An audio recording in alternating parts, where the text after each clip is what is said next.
Friends, good morning to each one of you. Good morning. And a warm welcome to our state of Goa. We are going to talk about the training that we are going to take ahead into the schools. And let me tell you at this moment of time, there are a lot of input that have come from Nida into this session. Let's give her a big hand.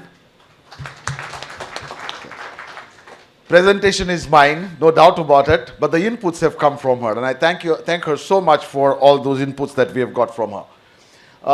We had Jayshree who was talking about the benefits to the community, and that's something very important. I remember this morning we did one program in Hubli, and one of the child was being interviewed immediately. You don't have to scratch your head, and the child started saying, "Sir, all this time we were bringing water from home, but not now that you have given us a water filter and we know how purified this water is, it's going to be the reverse. We'll take water from here to our home back again."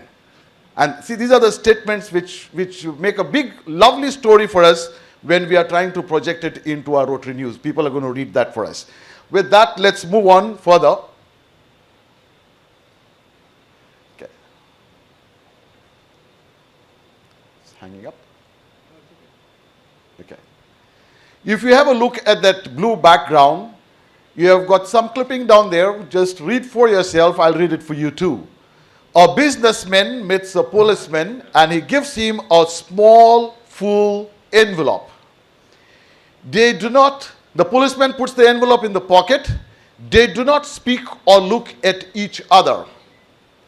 The policeman leaves and the businessman enters the building. The question is on the top. What is your impression if this activity had to happen right in front of you? What is the first thought that comes to your mind? Corruption, bribing. Okay. Confidential. Why did this first thought of bribe come to your mind?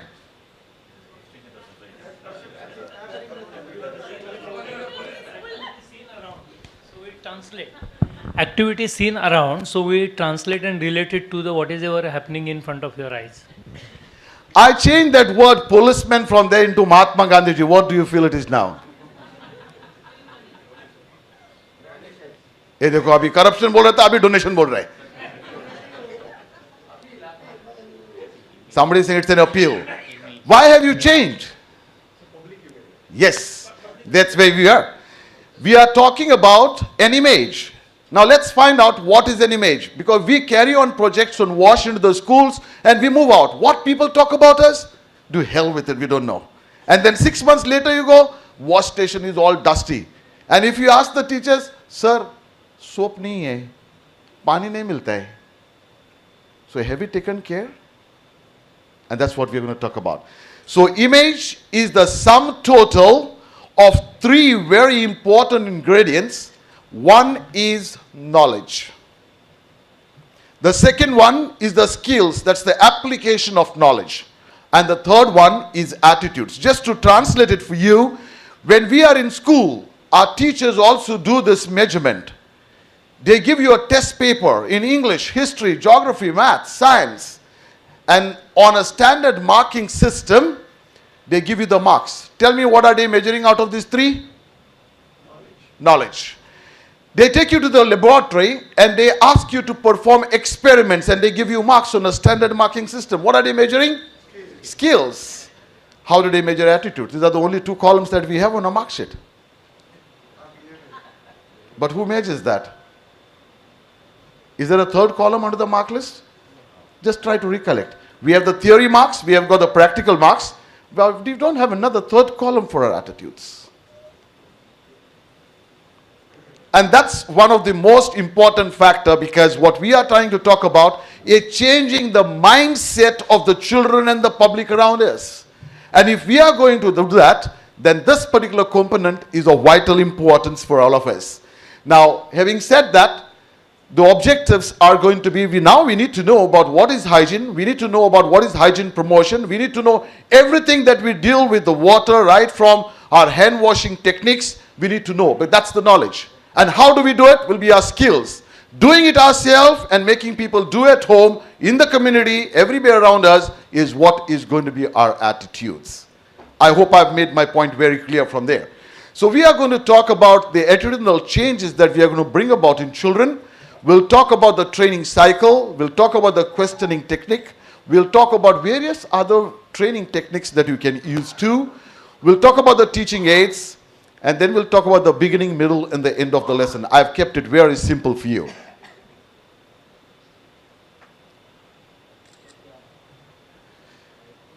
Can anybody tell me what is hygiene?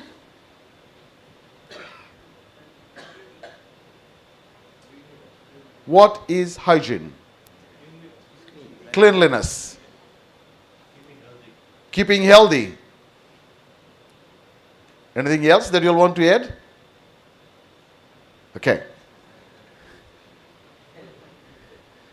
Your healthy part is over there. We talk about good health, preventing sickness. We are talking about cleanliness. To keep cleanliness, we need to have certain desirable behaviors of our own self. So cleanliness just doesn't come like that. It is we ourselves who are responsible for that. And when we are talking about hygiene promotion, we are talking about influencing individuals, where we are going to intercept in between. And what do we intercept with? We are intercepting with nothing but planned interventions. That's where the application of your knowledge comes in. So you need to have the knowledge, you need to have the applications of knowledge, you need to change the attitudes of people.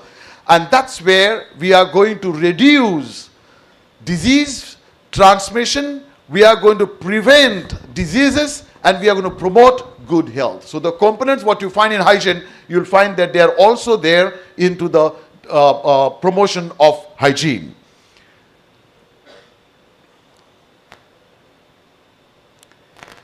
Now, how are we going to bring about the attitudinal change? One most important thing that we need to know is the self-respect. Each one of us have to deal with this. I want to be clean. Cleanliness, what you were talking about, comes in over here. Smart, fit, and healthy. Point number 2, we have different types of situations that we come across, and we have got different customs, and we need to respect those customs. For example, every temple that we go, every church that we go, the first thing that I do as a Catholic in the church is we have got a small little basin in which holy water is being put. And everybody puts their finger and puts it on the forehead, on the chest, and on both the shoulders. Can you imagine? 2,000 people attend Mass. Each Mass. 6,000 people attend. That water is not being changed. And hands are one of the most dirtiest parts of the body. Now if you tell people, clean your hands first before you put a... I said, damn it, we have never done it for the last several years. So how do we go about with this now? Yeah, there. Holy water, nothing happens to me. That's the belief, that's the custom, that's the tradition that we are born with, right? Now here is where we are talking about the attitudinal change. You talk about it, you tell them, and then everybody takes care of it by themselves. They're saying, okay, I'm going to dirty somebody else. I'm going to make that holy water dirty. I'm going to use it on my forehead, onto my chest, onto my both shoulders. Somebody else has put their hand in. I need to be very careful about. And when we were talking about various diseases that were being transmitted, which were waterborne, and especially H1N1, everybody was careful. Nobody wanted to even touch it. We were so conscious every time we wanted to go and wash our hands. Why? Because it had hit us very badly there. And that's what we are going to do. So leave it for them to change. Don't tell them, this is nonsense, you have to change it. Nobody will change it. They'll dislike you. Respect their customs, leave it at that. We go to the temple, we take tirth into our hand. Do we wash our hands? No. And if you tell them, people won't like it. But when you tell them, go to the temple, you can make a provision for washing of your hands, everybody would do that. Leave it at them to make those changes. So you don't indulge in doing that, but you tell them and leave it. They will change themselves. And that's the attitudinal change that we are talking about. Respect for others and respect their customs. Let them make the change that they need to, once you give them the knowledge and the skills. 2, 3, we are talking about self-esteem and confidence. Once you do it yourself, you find yourself in such an elated mode that your family wants to follow you, your relatives want to follow you. You build up so much of confidence with which you talk to people. So we are talking about respecting self, respecting others in their customs. We are talking about self-esteem and confidence. We also talk about the concern for others.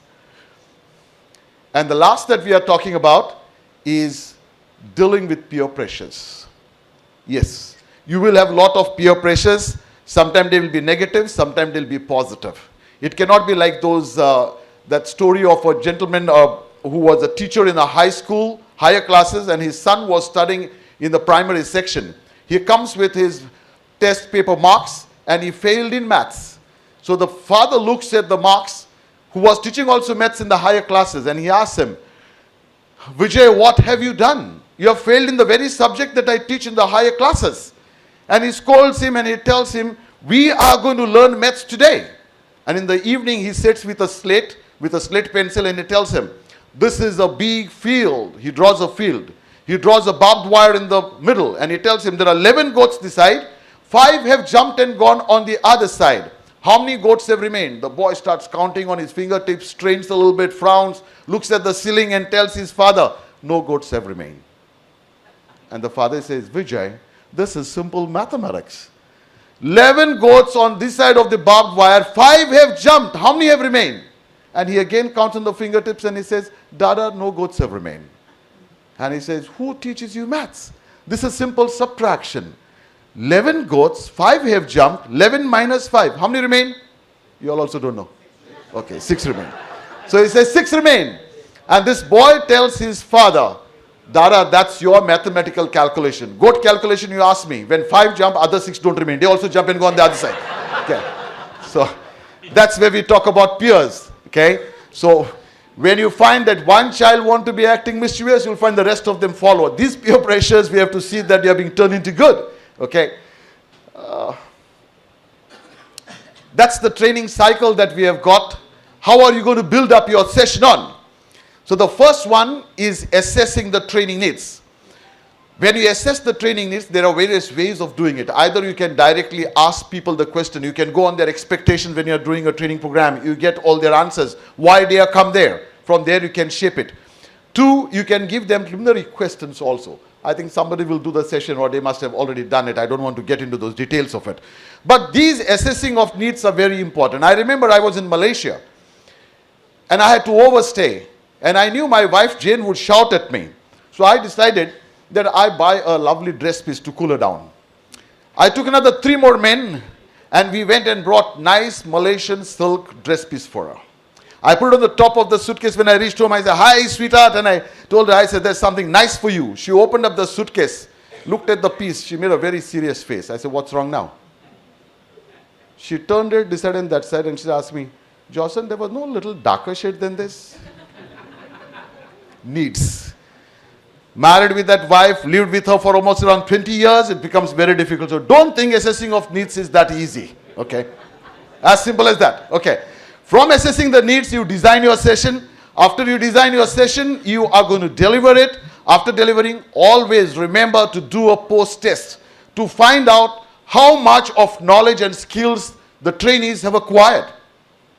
And that will help you to build up again the next session that you are doing the next time. So don't think it ends up there. It also gives you an assessment of needs the next session that you're going to do. So these are the components. I've just made it simple for you, 5. You can add a lot more into that, but these are the 5 basic components that we have in a training cycle. Okay. Now you tell me, what is an image? We talked about 3 components. Knowledge, skills, attitudes. What is hygiene? Tell me the 2 important keywords. Promoting good health and preventing sickness. Okay, you all are doing well, huh? Early in the morning. Okay, despite all the things that Lenny has done for you all. 5 attitudinal changes in the children. Respect for self, respect for others' customs. The 3rd one, self-esteem. The 4th one, concern for the others. And 5th one, the goat story. Peer pressures. Wonderful. Okay, you all are doing a good job. Okay. Training cycle. The first point in the training cycle. Assess the needs. The 2nd one, design. The 3rd one, deliver. 4th, SS. And the fifth? Evaluation. Ah, okay, I don't think I have to go further on Nida. I think I finish up with this, yeah? Okay. So we have now the hygiene sessions. If you go to the school, every teacher is going to tell you and the school is going to tell you, we can't give you time. We have to finish the portion. We have got a syllabus. We have got a curriculum to complete. And they will make it very difficult for you. And then the next day will ask you, how much time do you need? You say 1.5 hours. 1.5 hours? Can you do it in 15 minutes? Don't ever say yes, because you're going to put 15 kg shit in a 5 kg bag. I'm rough, but I mean it. If your session is of 1.5 hours and they are giving you 15 minutes, you'll come up doing a mess. So do it, but see that you get your timing. Okay? Now, we are going to look into how the various, in a science class, how do we do it? It's not that because we have been doing, in the global grant, we do programs for the teachers. And when we are doing programs for the teachers, we can give these ideas for them how they can take up on hygiene, sanitation, the hand washing techniques to the students. They teach their normal science subject. How many children do really know to wash their hands? Normal pattern is, they'll just sprinkle some water onto their hands, they'll put a soap, or if there is no soap, it's over with, and the next minute you'll find, yeah, Jayashree is saying right, okay. That's what they do. So we have to change this habit now. So if we are going to change this habit, then we have to make things available for the people also. So you need to teach hand washing as a technique for them. It cannot just happen like that. So we have got right from the water that comes in, the germ theory that we are talking about, hands as one of the most dirtiest part of the human body. And how are we going to clean it? The technique that we are going to learn, the soap that we need, what are the different diseases and pathologies that enter into our body that can damage, that we lose school days, that we miss our exams. All these things are to be brought up. For sometimes maybe for the parents, sometimes for the students, sometimes for the teachers. And I think every global grant, this is a package that we need to take up, because we are going to change this world for better. It's not enough for us just to give the wash station. But this is something which is very, very vital, important facet that we need to take out. Okay.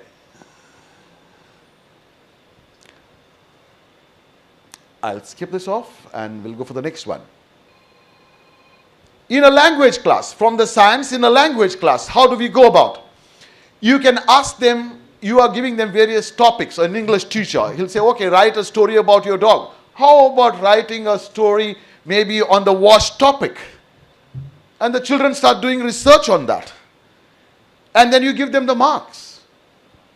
Teacher has a choice. The teacher can use this as a choice, a wonderful thing where the students start a learning process altogether. Language and comprehension on wash-based paras. Again, comprehending is one of the areas that we do. So one is essay writing, the second one is comprehending. They can do plays. They can do stories. They can also read books on sanitation and they can write their reports. You could pick them up even from the newspapers where we have got so many diseases that are being reported because of so and so poisoning. Give it to them, let them make a report on that. So we can do this. Now, in a mathematics class, how are you going to teach them? Now look at what calculations we have put here. We are calculating the wash basins that we require. How many times do you wash your hands in the school? They'll say normally, okay, 3 times. Time taken by each of the individual, 20 seconds per hand wash into 3 times, makes it 1 minute. Multiply by the number of students and you'll find that many minutes they are going to use to wash hands. Now, if you divide it by 15 minutes of your interval time, you'll get the number of wash basins that you need to put. But if you go just like that, 3 wash basins, 300 students. So the normal tendency is like what Jayashree tells about, and over, give my samosa. They come the next minute. The next minute they will come over there. Can you put this battery for me? Can batteries come out? So you can you click over there for me, please? Click, click, click. Is that happening? Okay. So you'll get the number of wash basin into a mathematics class. Okay, can you run through a little bit faster because we'll move on. It's done. Okay.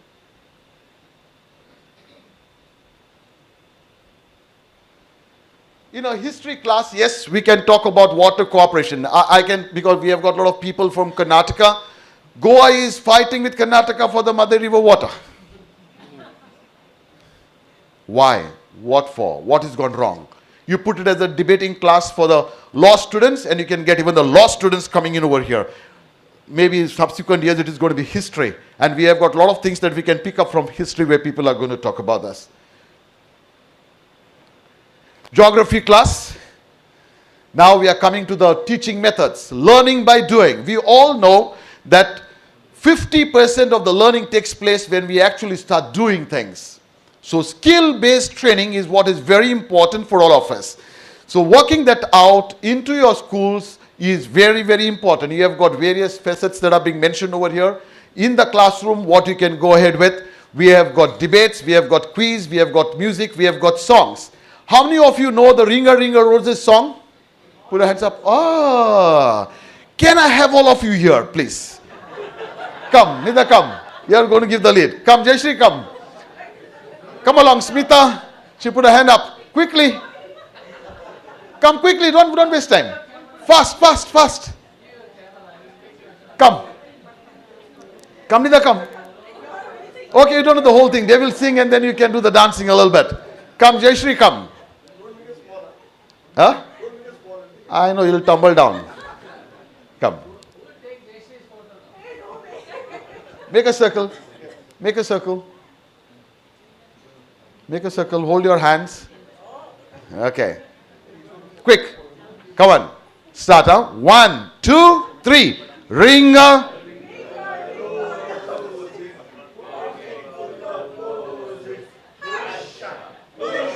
Yeah. Okay, fine. Let's give them a big hand for this, okay? Tell me, what does this nursery rhyme tell us?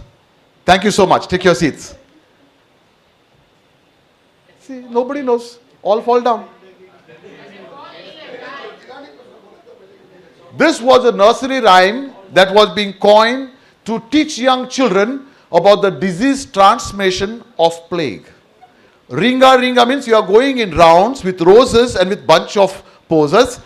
Asha, you are saying Busha. Somebody said Gusha. Okay, it is not Asha, Busha, Gusha. It is ashes. Ashes. That means if the person coughs or sneezes, along with them, you will get the disease transmission. You will fall down. You will also die. So better be careful. Now, Ringa Ringa, when you become grandfathers also will do that. Why you are singing this song? I don't know. Okay, that I don't know cannot come in. So we have got various action songs that talk about hand washing techniques also, and we need to encourage that, and children are very good at that. Some of them are good at rhyming. Give them the poems. Some of them are good at making posters.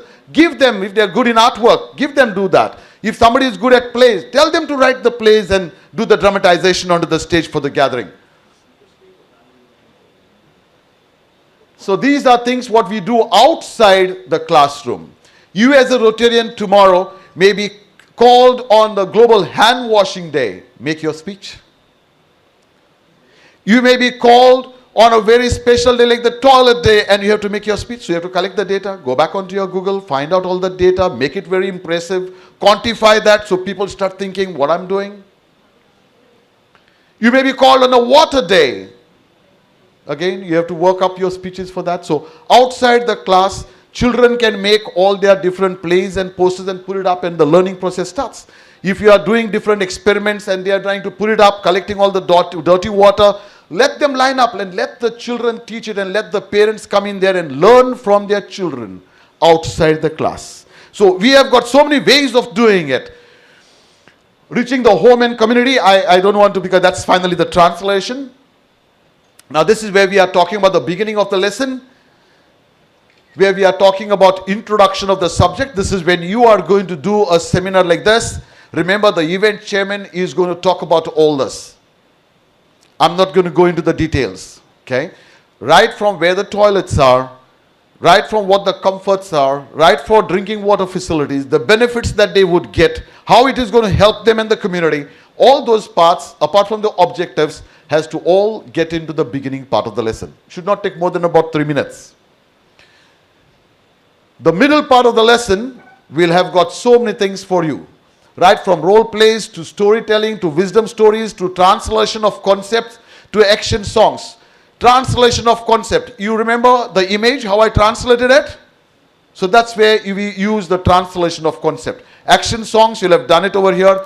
Analysis to synthesis. Now this is another way by which we are also going to teach when we are teaching about menstruation, health, hygiene, disease prevention. We are going to use these techniques. Then the questioning technique and the EDIP formula. Now I'll talk to you all about the EDIP first. Whenever you are demonstrating the hand washing technique, these are the 4 components. Explain first how the disease transmission, the microbes go from one hand to another hand, maybe through the media or otherwise with a touch. Then you demonstrate your hand washing, all the steps, the proper task analysis. Then you ask one of the child from the class to come and imitate exactly the way you have done. Let the child do it. Then you make small stations. Not more than 6 students at one station. It may be just a bucket and a basin, and with a soap they are going to wash their hands, give them tissue papers. Put one teacher to look after that station who is being already groomed and knows the technique. So now you're using the teachers. You can use parents. Once that is all over with, bring them back again. Once you bring them back again, choose any of the student. Let that student come and from the beginning till the end, show you how the hand washing technique is done. That's the way you confirm.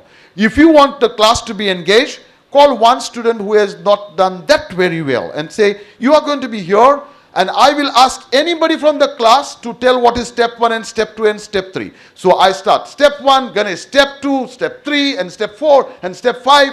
So the class is kept engaged and the child who didn't do well is now following the orders from the class. That's the way we do the EDIP, okay? That's the questioning technique, the 6 P's. Prepare your questions well, pose your question and then pause for some time. Let them put on their computer. Then you can pick up, people's hands will go up, you decide so that nobody gets into dominating the whole of the class. So you go on shifting the children and accordingly you ask and allow everybody to participate. If somebody has given the right answer, reinforce that. Give a pat on the back, praise. If they have not, don't say that you are wrong. Pass it on to somebody else. And that's the way of doing it. So these are the 6 P's of the questioning technique. And finally, we come to the end of the lesson. Any questions that you want to ask to confirm the lesson, you can put it here. Like the way I put the questioning, the confirmation of the lesson, what is hygiene? I asked you what are the components of a training cycle? What are the components of an image? I was confirming the lesson. I just didn't want you to repeat it, so that's why I intercepted in between. So you summarize your key points, link forward for the next session. If there are any questions from the class, take them up. And last minute, Dhanyavad. Thank you so much. I adjourn here.